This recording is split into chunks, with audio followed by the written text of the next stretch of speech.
देखते हैं बार। राधे राधे।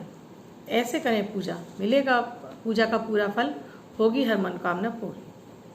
आज मैं इसी विषय पर आपको जानकारी देने वाली हूँ। राधे राधे। मैं अर्चना अपने YouTube चैनल पर आप सभी का हार्दिक स्वागत करती हूँ। पर ये सारी जानकारी शुरू करने से पहले मैं आप सभी से रिक्वेस्ट करूँगी कि प्लीज़ मेरे इस चैनल को सब्सक्राइब करें, लाइक करें, बेल बटन को दबाएं, और जिससे मेरे द्वारा बनाए गए किसी भी वीडियो का नोटिफिकेशन आपको तुरंत प्राप्त हो।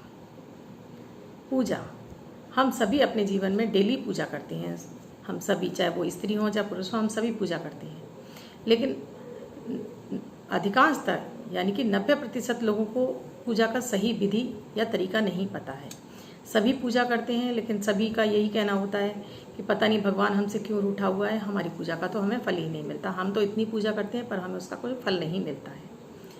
तो मैं बताती हूँ इसका मुख्य कारण क्या है।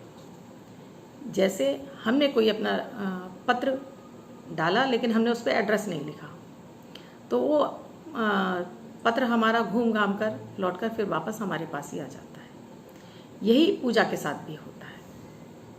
हमारी पूजा की विधि सही ना होने की वजह से उस पूजा का हमें फल ही नहीं मिलता है। तो आज मैं आपको बताती हूँ कि आपको किस तरह से पूजा, अपनी दैनिक पूजा को आपको करना चाहिए। विशेष पूजाओं को भी इसी तरह से किया जाता है, लेकिन दैनिक पूजा में भी इन सभी बातों का विशेष ध्यान रखना चाहिए। आप अपनी पूजा में एक लाल आसन का भी ध्यान रखें। लाल आसन पर बैठकर ही पूजा करें। अगर आप स्टूल पर बैठ कर करते हैं तो अपने पैरों के नीचे भी आपको एक आसन अवश्य डालना चाहिए। आप ज़मीन पर बैठ के करते हैं तब भी लाल कलर का आसन अवश्य होना चाहिए।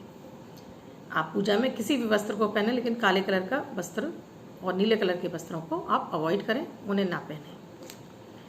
अब मैं आपको बताती हूँ पूजा की विधि। आप स्नान इत्यादि से निवृत्त होकर आप जब आप पूजा स्थल पर आप बैठ जाइए, एक लोटे में जल भर लीजिए। आप जिस भी देवी देवता को मानते हो, आप अपने पूजन स्थल पर आ जाइए। सबसे पहले आप गणेश जी का ध्यान कीजिए और उन्हें अपने मंदिर में आने के लिए उन्हें निमंत्रण दीजिए कि हे गणपति महाराज, मेरी पूजा में आकर आसन ग्रहण करें, मेरी पूजा स्वीकार हो, सुख समृद्धि और शांति आए। उसके बाद फिर अपने गुरुदेव का ध्यान करें। आपने अगर कोई गुरु बनाए हुए हैं तो उनका ध्यान करें, नहीं तो ऐसे ही अपने किसी भी इष्ट को जिसे आप गुरु मानते हो उनका नमन करें, ध्यान करें। उसके बाद फिर वरुण देवता को ध्यान करें। उसके बाद फिर अग्निदेव का ध्यान करें। उसके बाद फिर आपने जो दीपक बनाया हुआ है, देसी घी का दीपक पूजा में अवश्य जलाना चाहिए। एक सुगंधित धूप बत्ती भी जलानी चाहिए, जिससे कि वातावरण अच्छा हो और हमारा पूजा में ध्यान भटके ना, हमारा पूजा में मन लगे और पूजा का वातावरण भी बहुत सुगंधित और सुखमय हो। आप अग्निदेव को प्रणाम कीजिए। उसके बाद आप दीपक को जलाइए और दीपक से प्रार्थना कीजिए कि आप, हे कर्म साक्षी दीपक, आप मेरे पूजा के साक्षी हैं और मैं ये पूजा करने जा रहा हूँ। इस पूजा का पूर्ण फल मुझे मिले और मुझसे पूजा में जो गलतियाँ हों उन्हें प्रभु मेरी क्षमा करें। इसके बाद आपने दीपक जला दिया, धूप बत्ती जला ली।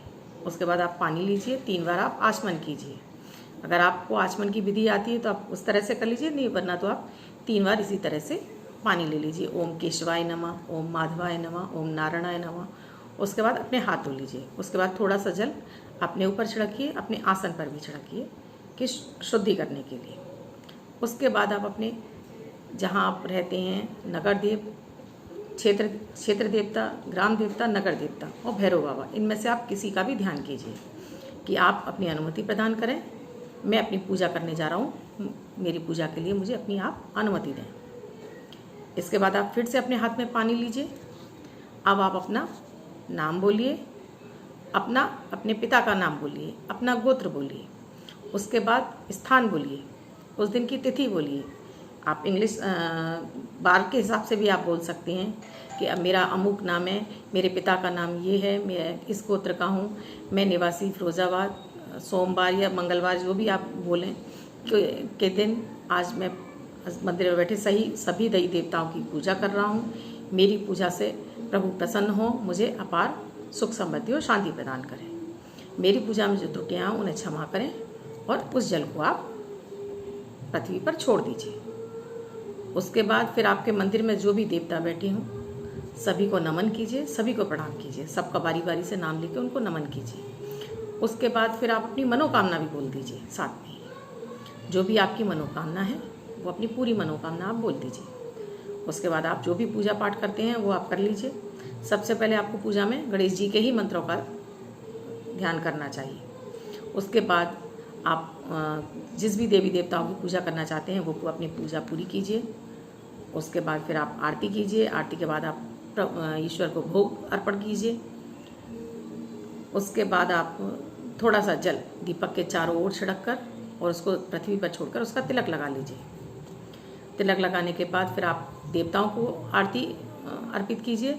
वहीं खड़े होकर आप 3 परिक्रमा कीजिए। एक बार आपने दीपक के साथ घूम के पूरी परिक्रमा पूरी की, दीपक को आपने मंदिर में रख दिया। उसके बाद 2 परिक्रमा और पूरी कीजिए। उसके बाद फिर आप गणपति भगवान को और माता लक्ष्मी को स्थिर रूप से निवास करने के लिए प्रार्थना करने के बाद सभी देवताओं से कहिए कि वो अपने अपने स्थानों पर प्रस्थान करें।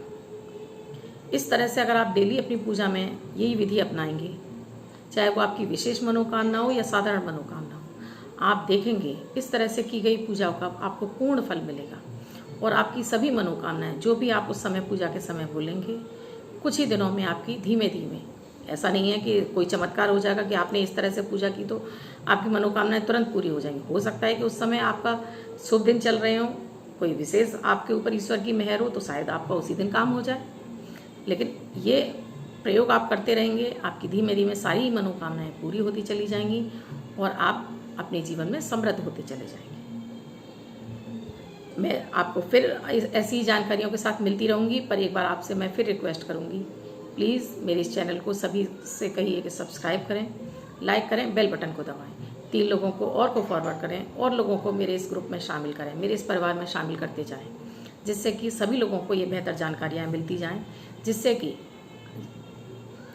कर्म, जो कि गीता में ज्ञान दिया गया है कि कर्म का सिद्धांत, क्योंकि जो कर्म हम स्वयं करेंगे उसका फल हम ही को मिलेगा। हमें पंडितों द्वारा कराई गई पूजाओं का वो फल नहीं मिलता है जो हम स्वयं करते हैं।